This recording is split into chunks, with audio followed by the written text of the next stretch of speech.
περάσουμε στο δεύτερο σκοπό. Ο δεύτερος σκοπός είναι το νηφέπαρμα, ναι, αλλά περιοχή Αργαλή Τραπεζούντας. Συμμοχώρια της Τραπεζούντας είναι.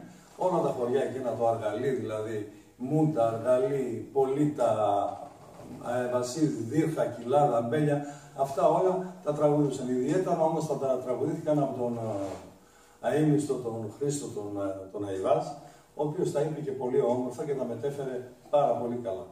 Ένα από αυτά είναι το νηφέπαρμα, δηλαδή της Τραπεζούντας.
Της Τραπεζούντας έχει άλλο νηφέπαρμα ή γνωρίζουμε μόνο αυτό? Έχει.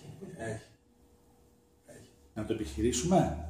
Το κάνουμε. Το νηφέπαρμα. Θα πεις εσύ άλλο? Όχι, δεν θα πω. Όχι, θα το πω εγώ και θα το πω έτσι όπως το λέγανε οι παλιοί, όχι όπως το είπε ο Γόγος. Ποιο? Το νηφέπαρμα. Το μονόγια. Το μονόγια.